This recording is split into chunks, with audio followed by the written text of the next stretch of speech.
और अब war zone की बात करेंगे। नेतन्याहू गजा पर पूरी तरह कब्जा करना चाहते हैं, लेकिन उससे पहले उनके गजा प्लान को बहुत बड़ा झटका लगा है। नेतन्याहू के वित्त मंत्री ने सरकार गिराने की धमकी दे डाली है। वित्त मंत्री ने कहा कि नेतन्याहू ने अगर अपना प्लान नहीं बदला तो वो प्रधानमंत्री नहीं रह पाएंगे। गजा को लेकर इजराइल की पॉलिटिक्स में हाहाकार मचा हुआ है।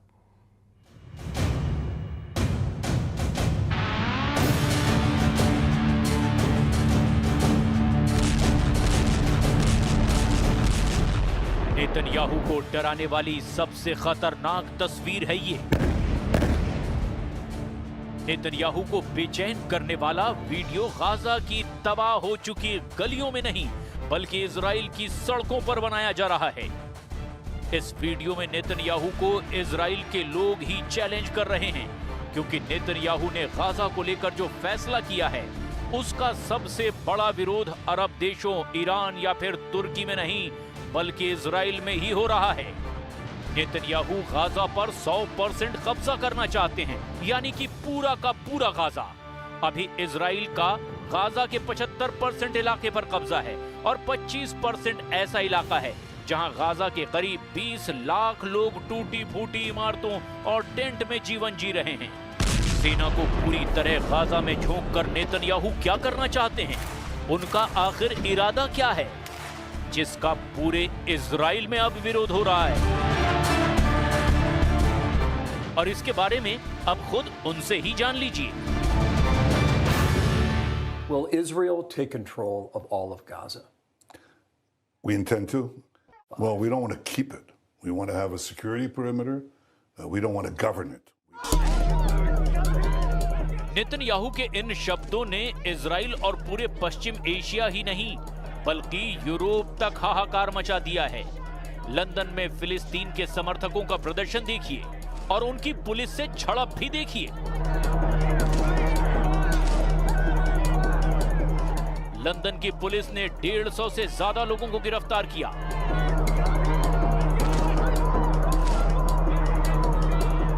लंदन में संसद के पास जमा हुए हजारों लोग नेतन्याहू के ऑर्डर का विरोध कर रहे हैं। यही हाल यूरोप के कई और शहरों का है, जहां फिलिस्तीन के समर्थन में रैली निकाली गई है। नेतन्याहू के फैसले का विरोध तेज होता जा रहा है। वेस्ट बैंक में फिलिस्तीन के विदेश मंत्री ने इसे नेतन्याहू का बहुत ही खतरनाक एजेंडा बताया है।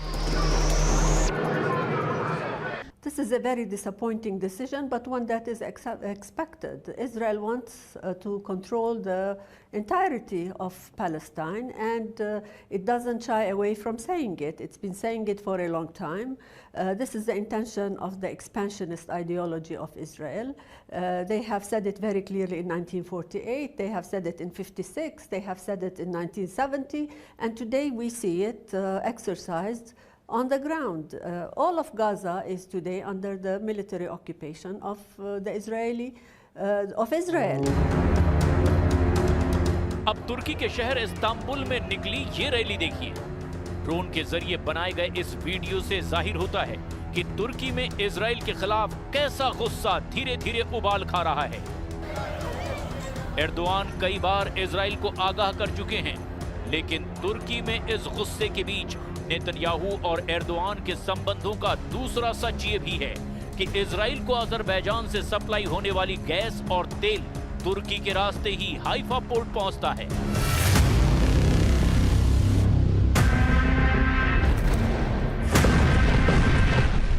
लेकिन सीरिया में इजराइल के हमलों ने रिश्तों में खटास पैदा कर दी है। हाल ही में तुर्की के राष्ट्रपति एर्दोआन कह चुके हैं कि सीरिया को कमजोर करने वालों को बख्शा नहीं जाएगा। तुर्की के विदेश मंत्री हकन फिदान ने यहां तक कह दिया कि तुर्की हमला करने में भी देरी नहीं करेगा। यानी राष्ट्रपति और विदेश मंत्री तुर्की अब पूरी तरह से इजराइल को अपना टारगेट पर ले चुका है।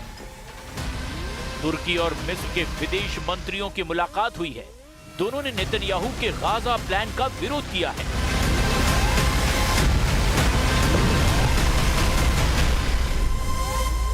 Bildiğiniz gibi Netanyahu hükümeti yeni bir adım attı ve Gazze'yi tamamen işgal etme niyetini açıkladı.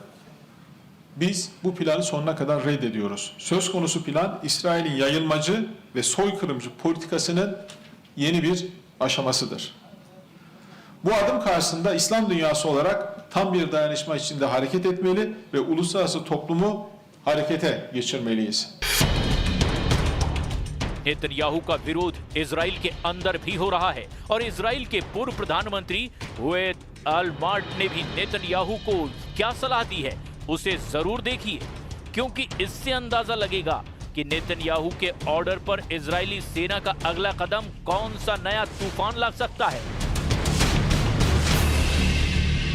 This decision is an outright move that will cost the lives of 20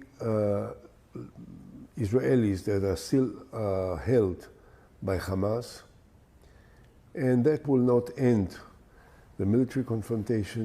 That will not bring about the total elimination of every Hamas fighter. To assume that now we are going to reach out for what remained of Hamas and rescue the hostages is a fantasy.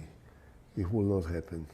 And it is totally unacceptable and unforgivable. इसमें कोई शक नहीं कि Israel के ground operation के जरिए अभी तक नेतन्याहू बंधकों को छुड़ाने में नाकाम रहे हैं। हमास के कब्जे में जितने भी इजरायली बंधक मारे गए हैं, उनकी बड़ी वजह इजराइल का मिलिट्री ऑपरेशन है, क्योंकि हमास के इलाके में हमले और बमबारी की वजह से न सिर्फ हमास को नुकसान हुआ, बल्कि कई बंधक भी उसी बमबारी में खत्म हो गए। 2006 से 2009 तक इजराइल के प्रधानमंत्री रहे एहुद ऑलमार्ट ने नेतन्याहू को वार्निंग दी है। उनका मानना है कि अगर गाजा पर इजराइल की सेना पूरी तरह कब्जा करती है तो गाजा के आखिरी कोने में होने वाली जंग बचे हुए बंधकों को भी मार डालेगी। एहुद ऑलमार्ट का दावा है कि गाजा में मिलिट्री एक्शन से ना हमास पूरी तरह हारेगा, ना ही बंधकों को बचाया जा सकेगा। We've been fighting for 22 months. And we had very impressive achievements, military achievements, in the course of these 22 months of fighting. Lots of pains and a very heartbreaking cost for us as well. We were responsible for killing many of the hostages as a result of the military operations in areas which were in the confrontation areas. Israel में अंदरूनी रूप से हाहाकार मचा हुआ है। संसद से लेकर नेतन्याहू के दफ्तर तक कोहराम मचा हुआ है। सवाल उठ रहे हैं कि गाजा में हमास के अलावा इजराइल को सबसे बड़ी चोट किसने पहुंचाई है? क्या ईरान की मिसाइलों ने इजराइल को नुकसान पहुंचाया? क्या हमास के खिलाफ चल रहे ग्राउंड ऑपरेशन ने इजराइल को झटके दिए? नेतन्याहू का सबसे बड़ा दुश्मन कौन साबित हुआ है? गाजा, वेस्ट बैंक, मस्जिद अल अक्सा, किस जगह नेतन्याहू को सबसे बड़ी गहरी चोट पहुंचाई जा रही है? देखा जाए तो नेतन्याहू के लिए चैलेंज बढ़ता जा रहा है। गाजा में ग्राउंड ऑपरेशन को लेकर के अब इजराइल के भी अधिकारी नेतन्याहू के फैसलों पर सवाल उठा रहे हैं। पिछले कुछ महीनों में नेतन्याहू कैसे अपने ही घर में घिरे हैं, उसे भी समझने की जरूरत है। नेतन्याहू ने नवंबर 2024 में तत्कालीन रक्षा मंत्री योव गैलेंट को हटा दिया था। इसके बाद जनरल जमीर से पहले आईडीएफ चीफ रहे हर्जी हलेवी ने मार्च 2025 में इस्तीफा दिया था। नेतन्याहू आंतरिक खुफिया एजेंसी शिन बेत के प्रमुख रॉनन बार को हटाना चाहते थे, लेकिन कोर्ट ने इस पर रोक लगा दी। लेकिन नेतन्याहू के दो कट्टरपंथी सहयोगी वित्त मंत्री बेजालेल स्मोट्रिच और राष्ट्रीय सुरक्षा मंत्री इतामार बेन ग्विर अब गाजा का इजराइल में विलय करने की मांग कर रहे हैं। वो वहां इजरायली बस्ती बसाना चाहते हैं। המקום בו הוכחנו שאפשר לעשות ריבונות ומשילות. דווקא מכאן צריך להעביר מסר ולדאוג שכבר היום כובשים את כל רצועת עזה, מכריזים ריבונות בכל רצועת עזה, מורידים כל חמאסניק ומעודדים הגירה ברצון. इजराइल के सिक्योरिटी मिनिस्टर ने कहा कि पूरा गाजा अब इजराइल में मिला लिया जाएगा, लेकिन क्या ये इतना आसान है? वैसे गाजा को लेकर नेतन्याहू पर पड़ रहा है भारी दबाव और अब व्हाइट हाउस में भी देखा जा सकता है। हमास को लेकर अमेरिका का गुस्सा और तेजी से भड़क गया है। अमेरिका के राष्ट्रपति डोनाल्ड ट्रंप ने कहा कि हमास शांति नहीं चाहता बल्कि मारना चाहता है। इसीलिए अब वक्त आ गया है कि इजराइल हमास का पूरी तरह से सफाया कर दे। ट्रंप का बयान ऐसे वक्त में आया जब अमेरिका गाजा में मध्यस्थता से अलग हो चुका है। गाजा में हमास के पास अब भी 20 से ज्यादा ऐसे बंधक हैं जिनकी जिंदगी अब मौत से बचाने वाली एक नोक पर ठहरी हुई है। और इसमें से एक हैं इजरायली बंधक एव्यातार डेविड, जिसका वीडियो हमास ने जारी किया है। इस वीडियो में उसे अपनी कब्र खोदते हुए देखा जा सकता है। 24 साल का एव्यातार डेविड सुरंग में ही एक गड्ढा खोद रहा है। हमास के इस वीडियो में वो बताता है कि ये गड्ढा वो अपनी कब्र बनाने के लिए खोद रहा है। כל יום שעובר הגוף שלי הולך נחלש, נראה זה יותר וחלש יותר. מבחינתי זה נראה שאני בדרך למוות שלי. חובר לעצמי את הקבר שבו אני אולי אשכב, ובאמת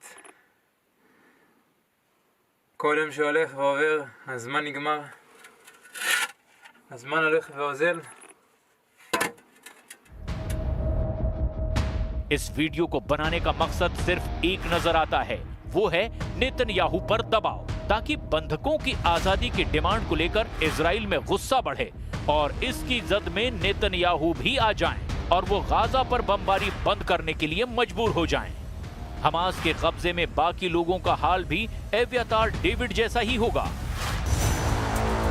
और सबकी जान खतरे में होगी। यही डर पूरे इजराइल को सता रहा है और यही वजह है कि इजराइल की सड़कों पर आए दिन नेतन्याहू के खिलाफ प्रदर्शन होते हैं। लोग पोस्टर लेकर इकट्ठे होते हैं। उनकी मांग है कि इजरायली बंधकों की फौरन रिहाई हो और इसके लिए किसी भी सूरत में युद्ध को खत्म किया जाए और बंधकों को वापस लाया जाए। 7 अक्टूबर को हमास के हमले के दौरान 251 इजरायली बंधक बनाए गए थे। इस वक्त हमास के कब्जे में 22 बंधक बाकी हैं।